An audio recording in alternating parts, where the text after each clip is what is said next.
Hello and welcome to all of you. मैं सेल दीपक देवांगन। आज मैं आपके सामने एक और नए वीडियो के साथ पेश हुआ हूँ, जिसमें हम लोग पढ़ रहे हैं 12th क्लास बायोलॉजी का अध्याय नंबर 5 वंशागति के सिद्धांत एवं विविधता अध्याय से। इसमें आज हम लोग देखेंगे कि विभिन्नता क्या होते हैं। उस तरह से मेंडल का हम लोग इसमें इंट्रोडक्शन देखेंगे और उसके मेंडल के द्वारा क्या खोज किया गया था के बारे में हम लोग पूरा डिटेल में भी इसमें देखेंगे। तो शुरू करते हैं आज का हमारा वीडियो, जिसमें आज का हमारा टॉपिक है पहला विभिन्नता। तो इससे पहले हम थोड़ा सा इसमें समझ लेते हैं कि अनुवांशिकी क्या होता है। अनुवांशिकी मतलब होता है जो पेरेंटल गुण होते हैं या कैरेक्टर होते हैं, उसको एक पीढ़ी से दूसरे पीढ़ी में ले जाने का जो क्वालिटी होता है उसको बोलते हैं हमारे में क्या है, अनुवांशिक कहलाते हैं, या इस गुण को अनुवांशिकता कहते हैं। जैसे कि जो हमारे पेरेंट में जो गुण था वो हम में आया है, हमसे किस में जाएगा, वो अपने बच्चों में जाएंगे। ठीक है, तो इस तरह से इसमें जो ट्रांसफर होता है उसको बोलते हैं हमें अनुवांशिकता कहते हैं। और विभिन्नता, तो अनुवांशिकता और विभिन्नता को दोनों को जो है एक साथ क्या बोलते हैं, अनुवांशिकी के नाम से इसको जो है जाना जाता है। विज्ञान की वह शाखा जिसके अंतर्गत अनुवांशिकता तथा विभिन्नता का अध्ययन किया जाता है उसको क्या बोलते हैं, अनुवांशिकी कहते हैं। ठीक है, तो अब हम इसमें देखते हैं विभिन्नता क्या बोलते हैं। तो बोलते हैं विभिन्नता मतलब नाम से स्पष्ट है, अलग अलग होगा। इसमें तो किस में अलग अलग होगा, इसको देखते हैं। क्या बोलता है, एक ही जाति के विभिन्न सदस्यों में पाए जाने वाले बाह्य, आकारिकीय और कार्यकीय, कोशिकीय, व्यवहारिक एवं अन्य सभी अंतर को क्या बोलते हैं, विभिन्नता के नाम से जाते हैं। एक ही जाति, जैसे हम लोग क्या है, ह्यूमन, तो हम लोग ह्यूमन के स्पीसीज एक है, लेकिन स्पीसीज एक होने के बावजूद भी हम सबका जो है चेहरा अलग अलग है। ठीक है, सबका अलग अलग चेहरा है, हाइट आपका सबका अलग अलग है, उसका आवाज़ भी सबका अलग अलग है, उसका आचरण भी सबका अलग अलग होता है। उसी तरह से अगर सबका एक जैसा होता तो हम इसमें पहचान नहीं पाते। तो इसलिए जो हमारा बॉडी होता है उसमें क्या पाया जाता है, विभिन्नता पाया जाता है। हम अपने आप को ही देख लेते हैं, हम और हमारे भाई बहन, हम में सब में क्या होता है, कुछ ना कुछ इसमें डिफरेंस जो इसमें पाया जाता है। चाहे वो कैसा हो, आपके बाह्य कारिकी में हो या आपके कायरिक में हो, उसी तरह से कोशिकीय में हो या आपके व्यवहार में भी इसमें जो है अंतर हमको देखने को इसमें मिलता है। ठीक है, अब उस तरह से इसमें आता है हमारे पास विभिन्नता के प्रकार किए, कितने प्रकार के हमारे पास विभिन्नता होते हैं।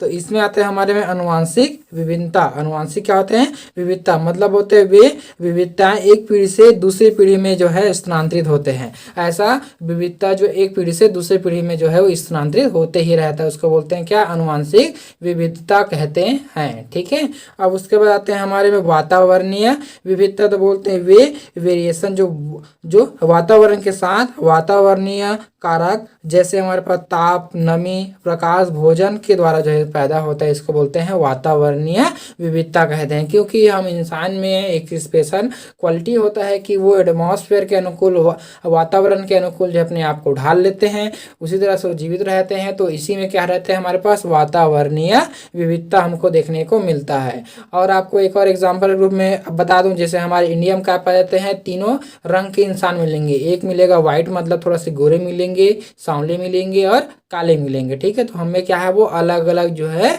क्या पाया जाता है, वेरिएशन होते हैं। अगर यहाँ से उठाकर दूसरे में देखें, जैसे अमेरिका देखें, इंग्लैंड देखें, तो इंग्लैंड में आपके पूरे क्या मिलेंगे, गोरे गोरे मिलेंगे। उस तरह से जो अमेरिका है वहाँ पर गोरे और काले दोनों मिलते हैं। और उसी तरह से आपके जो वेस्ट इंडीज होते हैं वहाँ पर कैसे पाए जाते हैं, पूरे काले के काले इसमें जो है वो पाए जाते हैं। तो वातावरण में विभिन्नता के कारण उसमें जो है वो अंतर उसमें आया है। ठीक है, अब तीसरा नंबर क्या बोलते हैं, कायिक विभिन्नता, जिसमें जीवों के शरीर में कायिक कोशिकाओं को क्या करता है, ये प्रभावित इसमें वो करता है। ठीक है, जीवों में जो है उसके शरीर में जो कोशिकाएं होती है उसको वो प्रभावित करते हैं, और जिसके कारण जो हमको नया जीव या नया कुछ उसमें कैरेक्टर हमको देखने को मिलता है उसको बोलते हैं हमारे में कायिक विभिन्नताएं कहलाते हैं। जैसे आप लोग देखना कि किसी पेरेंट क्या होते हैं, छोटे होते हैं, लेकिन उसके बच्चे थोड़ा सा क्या उससे बड़े होते हैं। तो ये क्यों होता है, उसमें कायिक विभिन्नता के कारण उसमें हमको देखने को मिलता है, अलग अलग सबकी आकृति हमको देखने को मिलता है, वरना सबका हाइट जो है वो एक जैसा हो जाता है। ठीक है, अलग अलग होता है, क्यों होता है, इसमें कायिक जो है वो उसमें विविधता होने के कारण इसमें अलग हमको दिखाई वो देता है। चौथा इसमें आता है हमारे में जर्मिनल विविधता। तो बोलते हैं वे जीव जिनमें जनन कोशिकाओं का में जो कैसा होता है विकसित होता है। ठीक है, ये किसमें पाए जाते हैं आपके जनन कोशिकाएं विकसित, मतलब अर्थात अगर जर्मिनल विविधता नहीं होता तो और लड़की और लड़के में क्या अंतर होता, तो जर्मिनल विविधता के कारण ही कैसा होते हैं इसमें अंतर हमको देखने को मिलता है, जिसमें जो है दो इंसान हम लोग क्या है ह्यूमन की स्पीसीज तो केवल एक है ना, ह्यूमन स्पीसीज है हम लोग। तो इसी एनिमल्स में ह्यूमन में जो है हमको गर्ल्स एंड बॉयज अलग अलग रूप में देखने को मिलता है। उसी तरह जानवर भी होते हैं तो उसमें भी हमको अलग अलग मेल एंड फीमेल या दोनों अलग अलग दिखाई देते हैं, रहते हैं। क्यों रहते हैं उसमें, जर्मिनल विविधता के कारण इसमें जो पाया जाता है जो जर्मिनल सेल होते हैं उसमें वो अलग अलग होते हैं, इसी कारण से इसमें वो रहता है। ठीक है, अब उसके बाद आते हैं हमारे में विभिन्नताओं के कारण क्या क्या हो सकते हैं, इसके कारण क्या होता है, तो इसमें बोलता है क्रोमोसोम की नंबर में चेंज। क्रोमोसोम जो हमारे पास होते हैं उसकी नंबर में अगर चेंज हो जाता है तब उसमें क्या मिलता है हमको, विभिन्नता जो है इसमें देखने को हमको मिलता है। ठीक है, क्रोमोसोम मतलब कि हमारे पास 23 पेयर्स में रहते हैं, अगर उसमें कुछ कम हो गया या ज़्यादा हो गया जैसे कि सुपर मेल और सुपर फीमेल, या उसमें डाउन सिंड्रोम टर्नर सिंड्रोम अगर कुछ हो जाता है तो इसके कारण हमको क्या मिलता है इसमें विविधता जो हमको देखने को इसमें मिलता है। अब उसके बाद बोलता है जीन के नंबर में चेंज। जो जीन हमारे पास पाए जाते हैं तो जीन की नंबर में भी चेंज हो सकता है। इसी जीन में तो हमारे पास क्या पाते हैं, अनुवांशिकता की यही इकाई होता है, यूनिट होता है जिसके थ्रू वो ट्रांसफर होते हैं। अगर इसके नंबर में चेंज होता है जो हमारे पेरेंट में है उससे हमें कम हुआ तो उसका हमें क्या होगा, कम गुण आएंगे, या अगर उसमें कुछ नया गुण है तो हमको नया गुण इसमें देखने को हमको मिलता है। ठीक है, इसी का हमारे पास एग्जाम्पल रहते हैं कि कोई जो पेरेंट होते हैं उसका काले होते हैं और उसका जो बच्चा होता है वो एकदम गोरा आ जाते हैं। ठीक है, तो जीन के नंबर में चेंज होने के कारण जो है उसमें होता है। उस तरह से आपका जीन के विन्यास में चेंज, जीन का जो स्ट्रक्चर होता है उसके विन्यास में अगर चेंज होता है जिसके कारण भी हमारे पास जो है अलग अलग वेरिएशन इसमें देखने को मिल सकते हैं। अब आते हैं इसमें क्रॉसिंग ओवर के थ्रू जो है the sexual reproduction. Crossing over में क्या होते हैं, यानी कि सेक्सुअल रिप्रोडक्शन के थ्रू ही जब इसमें गैमेट का फॉर्मेशन होता है तो उस समय भी इसमें जो है वो चेंजेस आ सकता है। जब इसमें क्रॉसिंग ओवर होते हैं गुणों का एक्सचेंज होता है डिप्लोडिन अवस्था में, मियोसिस फर्स्ट के प्रोफेज फर्स्ट में जो है डिप्लोडिन में जब क्रॉसिंग ओवर होता है तो उस समय इसमें जो है वो चेंजेस आ सकता है, चेंजेस उसमें आते हैं। ठीक है, आते हैं इसमें विभिन्नताओं के महत्व, इसमें क्या क्या हमारे में महत्व होता है। तो बोलते हैं वेरिएशन एनिमल में एडाप्टेशन जो है ग्रो करते हैं। एडाप्टेशन क्या करेगा, उसमें ग्रो करता है। जब तक इंसान में वेरिएशन नहीं होगा वो एडाप्ट नहीं होते हैं, मतलब वेरिएशन के थ्रू जो है एटमॉस्फेयर के अनुकूल अपने आप को जो है वो ढालते हैं। जैसा जैसा एटमॉस्फेयर रहेगा या जैसे जैसे उसमें वेरिएशन आते जाएंगे, चाहे उसके शरीर में हो या कोई भी चीज़ में हो, उसका वेरिएशन जैसे जैसे आते जाएगा वो अपने आप को उसके अनुसार जो ढालते हुए जाते हैं। ठीक है, एडाप्टेशन में उसको हेल्प होता है, ग्रो उसमें करते हैं, एडाप्टेशन की जो कैपेसिटी वो बढ़ता है। ठीक है, उस तरह बोलते हैं जीवों के अस्तित्व में सहायक होता है। जीवों के अस्तित्व मतलब कि अगर उसके लिए अनुकूल वातावरण हमारे पास नहीं है तो होता कैसे, वो मर जाते हैं। जैसे कि हमारे पास डायनासोर था तो डायनासोर के लिए पहले अनुकूल वातावरण था तब वो जीवित थे, लेकिन अभी कैसा हो गया, प्रतिकूल वातावरण के कारण वो जीवित नहीं है। ठीक है, तो इसीलिए जो है इसमें क्या है, जीवों के अस्तित्व में जो है वो सहायक होता है वेरिएशन। अगर उस समय वो अपने आप को जो है डायनासोर अपने आप को ढाल लेते एटमॉस्फेयर के अनुकूल तो आज भी वो जीवित रहते, लेकिन हम लोग जीवित नहीं रह पाते। ठीक है,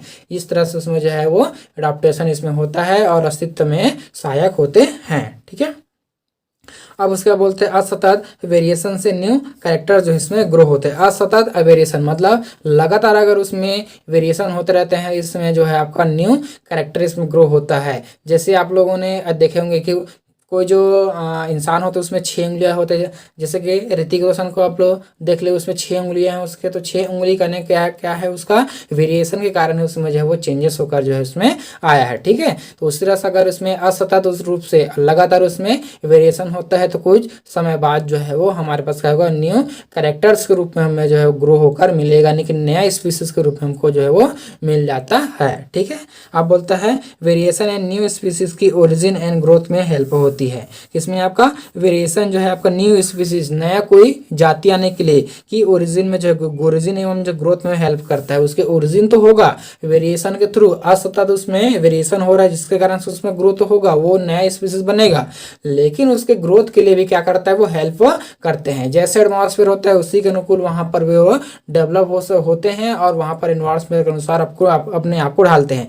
कुछ सपोर्ट जो एनवायरमेंट भी करता है और कुछ सपोर्ट कौन करते हैं, वो जो एनिमल्स होते हैं वो दोनों सपोर्ट करते हैं, तभी उसमें जो है जीत रहते हैं। ऐसा नहीं कि केवल इंसान ही एटमॉस्फेयर के अनुकूल वो रहेगा, एटमॉस्फेयर भी कुछ ना कुछ उसके अनुकूल रहता है तभी वो जीवित उसमें रह पाते हैं। ठीक है, फिर उसके बाद बोलता है 5 नंबर, वेरिएशन के कारण ही प्रत्येक जीव अपनी पहचान रखते हैं। ठीक है, वेरिएशन के कारण जो है इसमें प्रत्येक जीव जो है अपनी क्या करते हैं पहचान होती है, अलग अलग जीव में अलग अलग होते हैं। और अगर ऐसा नहीं होता तो हमको भी क्या बोलते हैं, जानवर बोलते, गाय बोलते हैं, बैल बोलते, भैंस बोलते हैं, या शेर भालू चीता ऐसा बोलते, लेकिन ऐसा नहीं है। उन सब में क्या है वेरिएशन है, हम में और उनका शरीर जो है वो दोनों अलग अलग है, इसी कारण से जो है जीवों की पहचान होती है। उसी के साथ साथ इसमें फेस का डिटर्मिनेशन होता है। जैसे हम इंसान को ले लेते, इंसानों में सबका फेस जो है एक जैसा नहीं होता है, अलग अलग होते हैं। जैसे हम लोग बोलते हैं कि चाइनीज लोग और जापानीज लोग जो है थोड़ा सा अलग, मतलब सेम टाइप का फेस रहता है ऐसा, लेकिन उसमें भी कुछ ना कुछ अंतर उसमें रहता है, तभी एक दूसरे को वो पहचान पाते हैं। ठीक है, तो इसलिए भी वहां पर क्या पाया जाता है, हमारे पास जो है उसकी इंसान को पहचानने में इसमें मदद होती है, किसके द्वारा, वेरिएशन के द्वारा। अगर ये नहीं होता तो सब जीव जो है एक समान इसमें दिखाई देते हैं। ठीक, 6 नंबर क्या बोलते हैं, ये जीवों को विकासीय रूप से गतिशील रखते हैं। जीवों को क्या करते हैं, इसमें विकासीय रूप से विकासीय गतिशील रखते हैं। ठीक है, यानी कि जैसे जैसे हमारा एटमॉस्फेयर चेंज होते जाएगा वैसे वैसे हमें जो है कुछ वेरिएशन जो है ऑटोमेटिक इसमें आते जाते हैं, जिसके अनुसार हम लोग जीवित जो है इसमें रहते हैं और गतिशील रहते हैं। जैसे एटमॉस्फेयर या कोई भी चीज़ हमारा चेंज होगा, हम उसमें जो है उसके अकॉर्डिंग जो है चेंज होना शुरू करते हैं। अब उसके बाद हम लोग देखेंगे मेंडल एवं उनके प्रयोग, क्या क्या उन्होंने प्रयोग किया था देखेंगे, और कहाँ पर प्रयोग किया था, उसका जन्म डेट क्या है इसको अभी देखते हैं। तो बोलते हैं इसका नाम, फुल नाम होता है ग्रेगर जॉन मेंडल, जो है 22 जुलाई सन 1822 को जो है इसका जो है जन्म आपका ऑस्ट्रिया के माराविया के छोटे से गांव सिलिसिया में हुआ था। ठीक है, ये क्या थे, ग्रेगर जॉन मेंडल सन 1822 में इसका जन्म हुआ था। ऑस्ट्रिया के माराविया के छोटे से गांव था जिसका नाम है सिलिसिया में इसका जो है जन्म हुआ था। मोनेस्ट्री ऑस्ट्रिया के ब्रून नामक स्थान पर यह जो है उप प्राध्यापक के रूप में थे, और वहीं पर उन्होंने लगभग जो है 14 साल तक जो है मटर के पौधों पर कार्य किया था। ठीक है, एक मठ होता है, मठ मतलब आप अब बोल सकते हैं पादरी या चर्च, जहां पर जो है बच्चों को पढ़ाने का काम जो है इसमें करते हैं। तो एक वहां पर क्या थे, उप प्राध्यापक मतलब असिस्टेंट प्रोफेसर थे, और वहीं पर उन्होंने जो है लगभग 14 साल तक जो है मटर के पौधों पर अपना एक्सपेरिमेंट इसने किया है। ठीक है, अब बोलता है इसके दौरान उन्होंने लगभग 10,000 प्रयोग किए। ठीक है, 10,000 प्रयोग उन्होंने क्या किया है उस समय किए थे। लगभग 14 साल तक उन्होंने 10,000 प्रयोग इसमें वो दोहरा डाले, यानी कि उसमें कर डाले। फिर उसके बाद बोलता है अपने जो प्रयोग किया था, तो प्रयोगों के परिणाम को उन्होंने 1865 ईस्वी ब्रून की एक प्राकृतिक विज्ञान की संस्था, जिसका नाम था नेचुरल हिस्ट्री सोसाइटी, ब्रून के सामने रख संस्था द्वारा, यानी कि इसी ब्रून के संस्था के द्वारा जो है परिणाम जो है आपका एक्सपेरिमेंट ऑफ प्लांट हाइब्रिडाइजेशन नामक शोध पत्र के माध्यम से इसको क्या किया गया, प्रकाशित किया गया। एक पत्र के थ्रू इसको जो है जितने भी उसके प्रयोग थे, उसका एक्सपेरिमेंट था, उसका परिणाम था, उसको जो है एक पत्रिका था, वहां पर इसका नाम था एक्सपेरिमेंट ऑफ प्लांट हाइब्रिडाइजेशन नामक जो है शोध पत्र पर इसको जो है वो प्रकाशित किया गया। ठीक है, अब उसके बाद और क्या बोलता है, लेकिन इसका समर्थन इनको नहीं मिला, क्योंकि उस समय जो है आपका डार्विन वेलेस के प्राकृतिक वर्णवाद का सिद्धांत का बोलबाला था, इसलिए उनको जो है इतना इंपॉर्टेंट नहीं मिला, और साइंटिस्टों ने इनको जो है इनके थ्योरी को जो है वो नकार दिया। और एक और चीज था कि इनका जो पत्रिका था वो कुछ ही एरिया तक, यानी कि एक्सपेरिमेंट ऑफ प्लांट हाइब्रिडाइजेशन जो पत्रिका है वो कुछ ही एरिया तक वो सीमित रहा, यानी कि जो है दूर दूर से लोग उसको नहीं देख पाते थे, इसीलिए जो है वो एक फैल होने का कारण कारण इसका ये भी है। ठीक है, पर जो है मेंडल के जो कार्य था उसका क्या हुआ, मेंडल के कार्यों की पुनर्खोज। ठीक है, जो एक्सपेरिमेंट था तो अलग अलग और साइंटिस्ट आए, उन्होंने भी एक्सपेरिमेंट करना स्टार्ट किए। तो कब हुआ ये, सन 1900 ईस्वी में 3 वैज्ञानिक जिसका नाम था ह्यूगो डी वरीस एवं जो है आपका कॉल, इसका नाम था कॉल कोरेंस, एवं जो है ये एक और नाम था जिसका नाम था हमारे में इरिक वॉन शेरमार्क ने जो है इसका प्रयोगों के माध्यम से वही परिणाम निकाला जो मेंडल ने अपने प्रयोगों पर निकाला था। ठीक है, इन्होंने भी जो उपयोग किया तो यही परिणाम आया जो मेंडल के एक्सपेरिमेंट के थ्रू इसको जो है आया था। उसके बाद क्या हुआ, सन 1905 में बेंसन एवं पुनेट ने मेंडल के नियम लैंगिक रूप से जनन करने वाले सभी पौधों एवं जंतुओं में सही हैं, ऐसा उन्होंने कहा। ठीक है, सन 1905 में बेटसन और पुनेट ने यही कहा कि जो मेंडल के द्वारा जो एक्सपेरिमेंट किया गया था उसका लैंगिक रूप से जनन के सभी जीव और जंतुओं पर यह सही साबित होता है, ऐसा उन्होंने कहा था। और उसी के आधार पर इनको कहा जाता है, मेंडल को अनुवांशिकी का जनक कहा जाता है। क्या बोलते हैं इसको, मेंडल को अनुवांशिकी का जनक कहा जाता है, क्योंकि सबसे पहले यही साइंटिस्ट थे जिन्होंने इसको खोज किया था, इसलिए इसके नाम पर रखा गया है, मेंडल को अनुवांशिकी का जनक कहा जाता है, यानी कि फादर ऑफ जेनेटिक्स के नाम से इसको जो है जाना जाता है मेंडल को। ठीक है, अब उसके बाद इसमें और देखते हैं तो क्या बोलते हैं इसमें, संकरण प्रयोग हेतु मटर के पौधे का चयन के कारण कोई भी, जैसे कि हमारे पास मेंडल है वो कोई भी प्लांट को ले सकते थे, तो उन्होंने मटर के पौधे को ही क्यों लिया, इसके लिए हम यहाँ पर रीज़न है क्या उसके कारण है, तभी उन्होंने मटर के पौधे को लिया, कोई दूसरे और प्लांट है उसको क्यों नहीं लिया, तो इसके कारण हमारे पास अभी हम लोग देखते हैं। तो पहला कारण इसमें क्या बोलता है, ये 1 वर्षीय होने के कारण है। 1 वर्षीय होता है, मटर का जो पौधा होता है 1 वर्षीय होता है। 1 वर्षीय का अर्थ होता है 1 ही साल में उगेगा और अपने फल फूल को देकर पूरी तरह से नष्ट हो जाते हैं, उसको बोलते हैं हमारे में 1 वर्षीय पौधे कहते हैं। तो 1 वर्षीय पौधे, मटर 1 वर्षीय पौधे होने के कारण उसमें वो जल्दी उगता है और एक्सपेरिमेंट में उसको आसानी उसमें वो होता है। ठीक है, फिर उसके बाद क्या बोलते हैं, मटर के पुष्प द्विलिंगी होते हैं। मटर में जो पुष्प होते हैं उसमें द्विलिंगी मतलब मेल रिप्रोडक्टिव ऑर्गन और फीमेल रिप्रोडक्टिव ऑर्गन एक ही फूल के अंदर जो है वो पाया जाता है, या द्विलिंगी होते हैं, जिसके कारण से उन्होंने इस पौधे को जो एक्सपेरिमेंट के लिए उन्होंने चुना। ठीक है, अब क्या बोलते हैं, संकरण हेतु पर परागण आसानी से किया जा सकता है। ठीक है, जो हमको अगर संकरण वहां पर कराना है तो उसके लिए पर परागण होगा, यानी कि एक फूल से दूसरे फूल में इसमें परागण जब होगा तो उसको बोलते हैं पर परागण। ठीक है, तो पर परागण के लिए इसमें क्या होता है, हमारे में आसानी से इसको किया जा सकता है। ठीक है, फिर उसके बाद क्या बोलते हैं, मटर के पौधों में कोई भी पर्यायी लक्षण स्पष्ट दिखाई देता है। मटर के जो पौधे होते हैं अगर उसमें विपर्यायी लक्षण यानी कि विपरीत, जैसे कि हमारे पास एक लाल है, एक फूल लाल कलर का है और दूसरा फूल अगर व्हाइट उसमें आ गया तो कैसा हो, उसका विपर्यायी लक्षण हुआ, मतलब दोनों अलग अलग लक्षण के हुए। अगर एक पौधा छोटा है तो एक पौधा हमारे पास कैसा है, बड़ा है, तो वो कैसा हुआ हमारे पास पर्यायी लक्षण, मतलब अलग अलग लक्षण वाले इसमें आसानी से दिखाई देता था, क्योंकि छोटा सा पौधा होता था तो इसमें जो है हमको आसानी से इसमें जो अंतर हमको देखने को मिल जाते थे। ठीक है, अब उसी तरह से इसमें क्या होता है, अपने स्व परागित होने के कारण मटर के पौधे आनुवांशिक रूप से होमोजाइगस होते थे। ठीक है, तो इसमें स्व परागण मतलब जो फूल होते हैं उसमें द्विलिंगाश्रयी होते हैं, इसी कारण से इसमें स्व परागण की भी अभिक्रिया होता है, और स्व परागण की अभिक्रिया के कारण जो इसमें जो हमारे पास क्या बनेगा, आनुवांशिक जो रूप से इसको होमोजाइगस के रूप में माना जाता था, क्योंकि इसमें होमोजाइगस मतलब क्योंकि इसमें जो इसका क्रोमोसोम रहेगा वो सेम रहेंगे, इसलिए इसमें होमोजाइगस रूप में जो है वो रहते थे। ठीक है, चलिए उसके बाद छठवां आता है इसमें द्विलिंगी पुष्पों का विपुंसन आसानी से किया जा सकता है। ये जो द्विलिंगी पुष्प होते हैं इसका विपुंसन जो है आसानी से इसमें किया जा सकता है, इसमें कोई भी दिक्कत इसमें वो नहीं होते हैं। ठीक है, फिर उसके बाद आता है हमारे में 7 नंबर बोलता है तो F1 संतति के पौधे को आसानी से उगाया जा सकता है। जो F1 मतलब जो हमारे पास अलग अलग इसमें अगर कोई जैसे कि एक तरफ का क्या है हमारे पास रेड कलर के हैं और एक तरफ के हमारे पास क्या है येलो कलर का है, तो दोनों में जो हमारे पास मान ले, चलो इसको कैपिटल आर मान लेते हैं, इसको स्मॉल आर मान लेते हैं। अगर यहाँ से हमारे पास यहाँ से क्या निकलेगा कैपिटल आर, यहाँ से निकलेगा स्मॉल आर।